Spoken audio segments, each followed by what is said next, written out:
Good morning, kids. I'm sitting here in the church, in the place that I would be sitting when you are all with me, because I'm dreaming of and pretending that you are.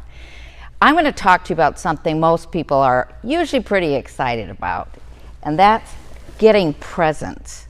You know, it's always fun to see packages wrapped up with your name on it. And then you start finding out that it's really fun to give presents to people too and see how their face lights up when they see what you've done for them. But I want to also bring up Paul, the Apostle Paul, who wrote about Jesus a lot and how he talked about God as somebody that you can't possibly give a gift to because God is so big. God made everything. You know, isn't that true when you think about someone that would make the world and everything in it and all the planets? It's hard to really imagine. But how would you give a gift to somebody like that? Well, I think the only true way you could give something to God is by simply receiving all the gifts He gives to us and saying thank you. I think above all, that's what we do when we sing praises. And I think that's music to His ears. You know, sometimes we forget how many gifts God is giving us every day until we lose them.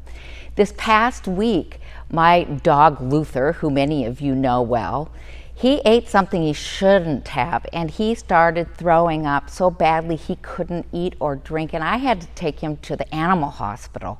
They did an x-ray, and they found out there was something stuck in his tummy, and they were worried they'd have to operate. So I left him there. They gave him water through his veins so that he could at least have something to drink, not through his mouth, but through an IV.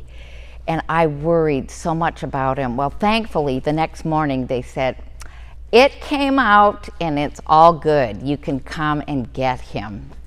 I was so relieved. I just thanked God that that worked. And as I was driving home with Luther, I realized I don't get up in the morning and say, wow, I'm so glad I've got a healthy dog. I forget about all the things that God gives us every day, and maybe you do too. So maybe you could think this week, like I'm challenging myself to do, what are the things that you really have been given that you don't always think of? And write them down and thank God for them. He truly is the best gift giver of all. See you sometime soon.